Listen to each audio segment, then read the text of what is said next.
Hey everyone, and welcome back. So it is, of course, week 6. I will be doing 2 videos today. So it might be a lot of information, and you're more than welcome to spread this over 2 weeks. I will finalize with all of you this week or into next week when you would like to set up a mini Skype session to reconnect and talk about your chart a wee bit more. A few of you did email me. I know a lot of you were sort of behind because of course, Mercury retrograde and the eclipses and all the changes and upheaval that's brought in. So that's okay. There's no rush. We will all find a time and no one will miss out. So this week we will be talking, in this video, I'll be talking about the final 3 planets in the solar system. So that is Neptune, Uranus, and Pluto. And then in the next video, I will be talking about aspects, and that will be kind of putting all the bits of your chart together, and that is where things get really interesting. So you're more than welcome to just focus on these 3 planets this week and watch the next video next week. If you'd like to watch them all at once, you're more than welcome to do that as well. So let us get started and let's have a wee look at where Uranus, Neptune, and Pluto are in your natal chart. We're going to begin with Neptune. Okay, so the first thing you need to know is these 3 planets are called the outer planets, and they take anywhere from 7 years to 44 years in a sign. So they are slow-moving planets. They're on the outer edge of the solar system. And so whereas the personal planets like Moon and Mars represent our inward needs and feelings and experiences on a very micro level, the experiences of the outer planets is what the universe has in store for us. Like I said last week, this is like where the rest of the world meets us, where, issues around time and karma and, humanity and all that kind of thing feed into where we are. So these 3 planets are, most of them are generational, because they represent these big chunks of time. When we look back at those particular chunks of time where, different planets are in different signs, we can go, oh my God, yes, this came about, or this was invented, or this social movement happened that impacted the way that we live. So not only do we experience these outer planets on a personal level, of course, depending where they are in our own chart and what sign they're in, we also experience them on a global scale more powerfully than we do our personal planets, which are more just about us. So this is really, really interesting to think about because, I want you to think about your country, where you came from, your culture, your lineage, and looking at how, those outer planets haven't just impacted you, but how they represented where you've come from and how you see the world and what's going on in the world. So let us begin with Neptune. Neptune is the, of course, watery planet ruled by the god of the sea. And of course, the sea represents all things dreamlike and intuitive and emotional. So does Neptune. Neptune is like a higher octave of Venus. So Venus is love and romance. Neptune is like transcendental, unconditional devotion and love. So Neptune is like that higher spiritual level. It is where we are most sensitive, where we have a very, very strong psychic channel, a very intuitive, very, very vulnerable connection to the universe. So Neptune is incredibly powerful, especially if you are an intuitive or you are sensitive or anything like this. It's like the planet of mystery. All those things that we can't quantify, so those feelings that we have or signs from the universe or guidance or those sorts of things, it is the planet of mystery, and it rules the area of our life that is hard to grasp, where we have to kind of go in blind and feel our way through. So Neptune's lesson is about trusting the universe. And of course, if you know how to swim, you had that experience when you were, when you first started just learning how to swim, where you have to float on your back. That's what you do if you're trying to save your life in the water, is you float on your back, and you have to trust that if you let yourself float, you won't drown. And that is the lesson of Neptune. It's about being open to all of those swirling psychic messages and debris and signs from the universe and intuitive clues and guidance and spiritual connections and creative urges and dreams and ideals, but staying afloat and not being drowned in them, which is a big problem, I think, that a lot of people that are deeply intuitive, if you have lots of Pisces in your chart as well, or lots of Cancer, Neptune can be a particularly, not a difficult planet, but it carries a huge force because it's very easy to open up and be drowned by or be overwhelmed by. So a lot of people tend to shut off their Neptune completely because it's like a deluge of information and confusion and all sorts. And I always see it as like, it's like a river of water that hasn't been dammed, so there's all sorts of flotsam and jetsam and debris and all sorts of crap. So looking at your Neptune is where you are particularly vulnerable to what I call psychic debris and crap from other people. And, and this can obviously manifest as well with a lot of people as in addictive behaviors, escapism, illusion, or even delusion, because they're all things that take us away from reality or make us feel more comfortable in those realms. So a lot of people that struggle with their Venus, of course, Venus or even their moon being emotions and comfort and feeling comfortable and cared for, they tend to act out their Neptune by gambling or drinking or taking drugs or dreaming or, not going to work or sleeping or, all those things that remove us. We try and give us comfort, but they actually take us further and further away from where we want to be. So Neptune is a really interesting planet because it's an area, especially for all of you, that I want you to engage and I want you to open up and feel it like a channel, but it's also where you must protect yourself emotionally, where you must cleanse a lot, like the sea. You must, whether it's physical cleansing, whether it's smudging, whether it's, writing things down, having a coach, having an outlet is so important for your Neptune because it either gets dammed up and things get stagnant and stuck, and then you can't receive those intuitive messages to guide you through your life, or things go in the other direction and there is delusion and illusions or addictive people that are drawn to you. So if you have an aspect that's like Sun, Neptune and your ascendant, Neptune and your Venus or Mars, you tend to attract people who are escaping from something or people who think you can save them or people that have addictive behaviors. So that's something to be mindful for as well. Neptune is really, really powerful and it does guide you so well. But think of it as like a water. You have to filter it. You can't just drink the whole lot or you can't just swallow the whole lot. You'll be drowned. So love it and use it and feel it and let it in, especially with your intuition. But channel it in a way that you are protected. So through art or through a group meditation or through seeing an intuitive with their shit together. A lot of people who do work in this field tend to be very, very Neptunian, so very, very strongly psychic, but they have no control over their lives. Because again, it's that Neptune gone rogue. So if you've ever been to see a completely kooky psychic before, they have lots and lots and lots of Neptune in their chart that has tended to run a little bit wild. It's also why people that are very sensitive and very artistic and very empathic tend to be more drawn to addictive behaviors or martyr-like behaviors, because their Neptune, that unconditional love energy, that heavenly, psychic, forgiving, deeply spiritual, elevated level of consciousness wants to appear and it has no channels. So it attracts a lot of painful, wounded souls. So Neptune, of course, we all have Neptune somewhere.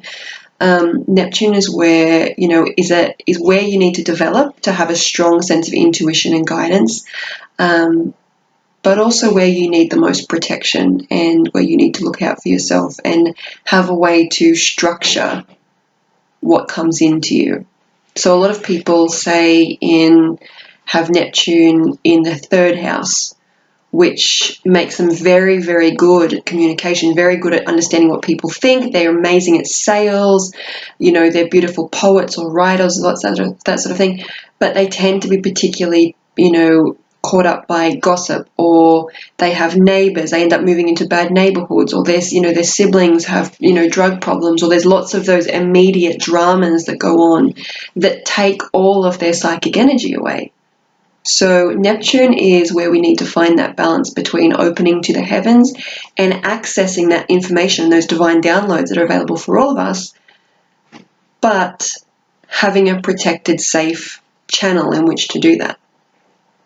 So that is Neptune. Is there anything else I want to tell you about Neptune?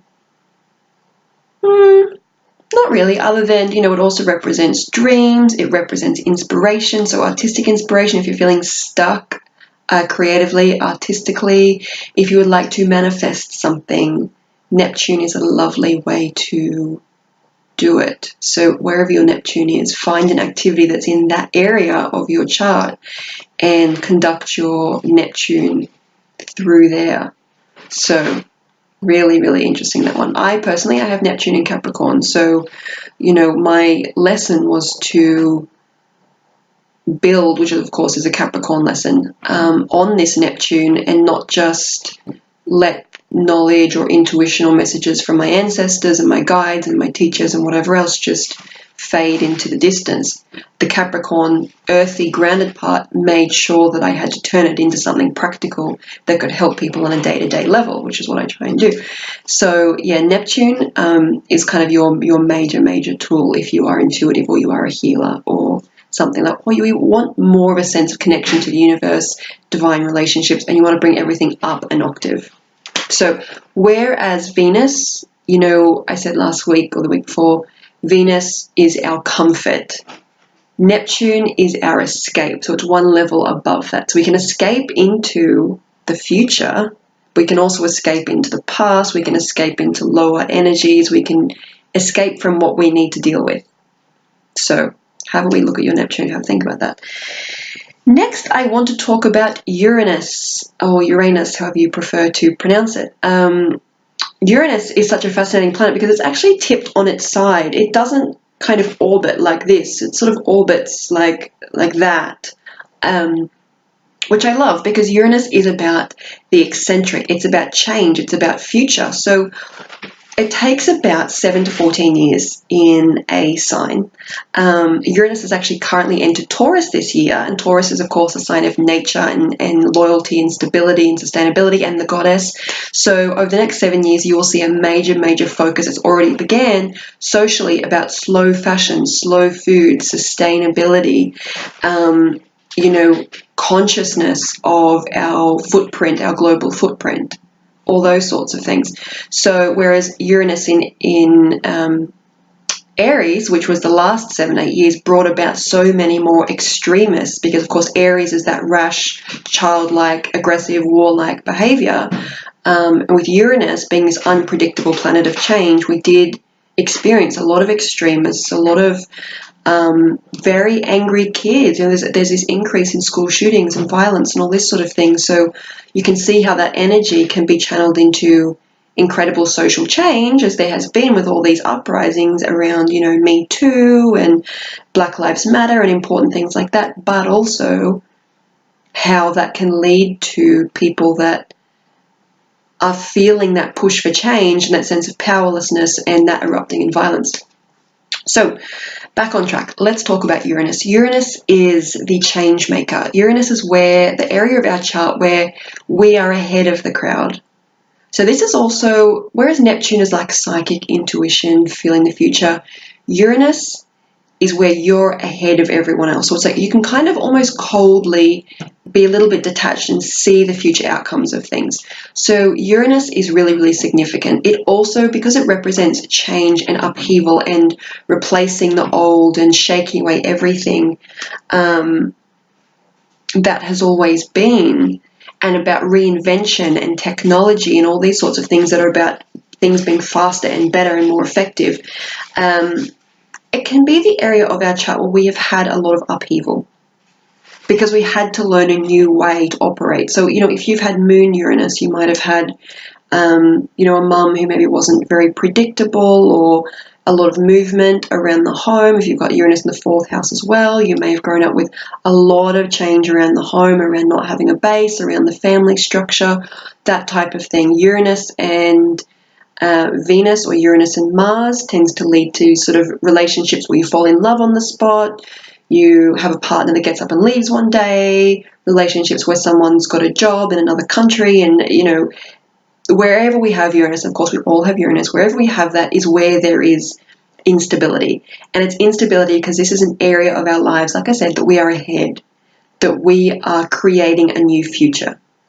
So Uranus is where you don't have a guide. It's the area of your life where there is no guidance, there are no rules, there is not a whole lot of stability or tradition, and that is because you, in this area of your life, are reinventing a new way of being.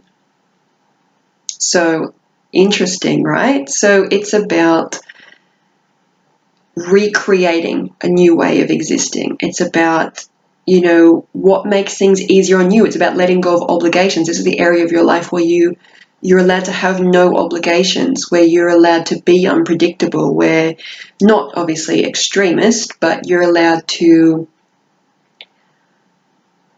be a pioneer, the first one who does something, where you don't need permission. So this, especially for women, is a really important area of our lives, because we are so often programmed to ask permission for everything.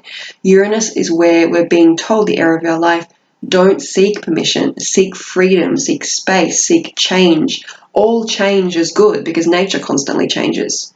So this is the area of our lives that we will constantly be reinventing over the course of our lives. So when you need something new, or when you're feeling like an urge to break free, or things just happen out of the blue, you're normally having some kind of transit that's impacting your Uranus. So Uranus is freedom, expansion, radical truth, the new, the future. So technology and revolution. This is the area of your life where you are starting a revolution. Even if it's just a one-person revolution on your own. So you often have those experiences of upheaval, and also times of trying to cling to tradition before you finally go, what actually suits me is X, Y, Z. So Uranus is a really fun planet to work with. So sometimes it can feel like a lot of I just want things to be normal in this area of our lives, but we'll have it somewhere. So this is the area to embrace change and newness and growth and the unpredictable, because unpredictable opportunities come in as well. So, if someone has Uranus in the 4th house, it's not that I would recommend against buying a house because they'll never have stability, but I would recommend, having flexibility, having home insurance, having travel insurance, having savings, in case you do get a job that's in a different country, or in case you do inherit something, or in case you do have a career crisis and decide you want to go and live in a yurt in Kazakhstan for 6 years. Leave yourself the space to reinvent the situation. So look at that part of your natal chart and think about how you can bring flexibility. That's a new word. There you go. I just invented a new Uranian word, flexibility. It's like flexibility and reinventing in one. So have a look at your chart and see where you can bring flexibility in. Now, finally, I want to talk about Pluto, and Pluto gets a bad reputation. So if you're doing any Google research, I would stick to AstroStyle, South Florida Astrologer, maybe Astro Library as well. They're all colleagues of mine that I trust, and I know that aren't going to fearmonger and scare the bananas off you. Pluto is the planet of death and rebirth and power and sexuality, and ultimately it represents the phoenix. So Pluto brings intensity, he brings energy. We often experience Pluto in its lower forms.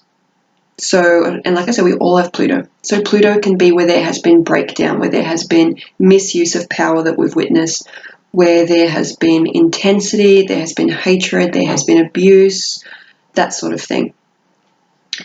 Sometimes it's not as serious as violence or abuse, but it's an area where we have had to be reborn in some fashion.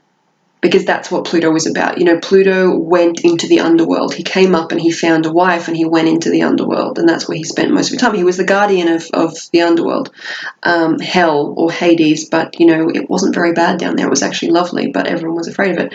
So, you know, Pluto is what we keep secret, what we're afraid to come out of, but it is also the key to our greatest power. So our greatest power is where our Pluto is. So it's where we will be challenged the most in our lifetimes. So this is where old issues of shame might hide, where issues of pain or fear or loss or grief or whatever can be kind of lurking. It's the secrets, it's the boogeyman under the bed, it's the money in the mattress, it's the things you don't necessarily want other people to know, you don't feel great about. However, and it's about being very exposed, you know, where we have our Pluto is where we can often feel very exposed or feel like we don't fit in, or that there's lots of, you know, maybe rejection or aloneness or whatever. But Pluto is the key to our greatest power, because this is the area of life in which we will always survive. We will teach others how to do so. You know, there's that phrase that goes around on, you know, Facebook and things. It's like, you know, if you send the wolves after me, I'll return leading the pack. Like that's Pluto energy. That's where you can reclaim your power. But it's the area of life where you will constantly be disempowered through your life until you decide that you won't be. So this is where you have to choose. There will be no shame. There is no shame. This is where you forgive yourself. This is where you accept yourself radically. This is the bit that needs self-love so much. Not like the airy, fairy, I'm wonderful and beautiful, fluffy kind, which is really, really good. But your moon, your Venus needs that. Maybe even your Neptune. Pluto needs radical self-acceptance. Pluto needs forgiveness of the self. Pluto needs survival instinct. He represents the phoenix. And so Pluto is where we will always rise from the ashes, but there is, of course, often experiences of the burning and the breaking down. But we see death as this thing where you die and it's over and it's bad and it's painful, but there is no pain. You know, death is natural in nature because it's an ending and a rebirth. You know, things, especially, you know, well, you know, where I'm from, Australia, we have massive bushfires. And the entire forest and bushes burn down, but in the burning, the seeds of all of those trees are spread and replanted, because fire is the only thing that breaks the seed pods apart. So the burning of the trees, or the old trees, is what is necessary for the new trees to grow. So where you have Pluto is where you might feel cracked apart, vulnerable, rejected, old pain, whatever. It is the source of your greatest power. But it is the area where people will always try and stop you from accessing your greatest power. So if you have Pluto in the 9th house, Pluto in the 9th house is fabulous, but if you have Pluto in the 9th house, you might have had trouble accessing higher education, feeling intelligent, traveling, having movement, having freedom, you know, being around people with really, really strict philosophies or religious beliefs. So people will try and stop you from accessing your own power. So you have to make a conscious decision to reclaim it and to reclaim all parts of yourself without shame, without fear of being found out or whatever. When we talk about authenticity, that's what we talk about. Your Pluto is where you need to be authentic. And once you're authentic, you have the power. And it is unlimited power that will keep you going for the rest of your life. So it's the area that you will survive anything. Where you have Pluto aspecting any other planets is where there's a level of intensity. So if you have Pluto on your ascendant, you know, people might see you as intense or powerful, or, you know, if you have Pluto square your ascendant, or Pluto on your Venus, you might attract very intense relationships and lots of maybe early pain in relationships, or dislike of your own body, and, you know, and those sorts of experiences that feel like you've really got to go through the ringer and come out the other side.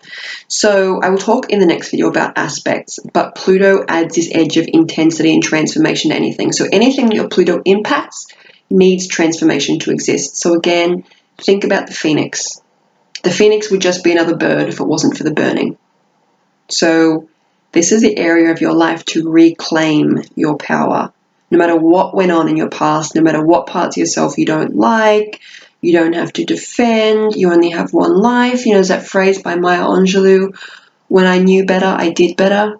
And it's the same thing. That is the area of our lives. When we know better, we do better. So you have to make a conscious choice to reclaim your power through where your Pluto is in your natal chart. So, lovelies, that is the 3 outer planets. I will be back in a moment and we'll talk about aspects. So, good luck. We'll speak soon. Bye.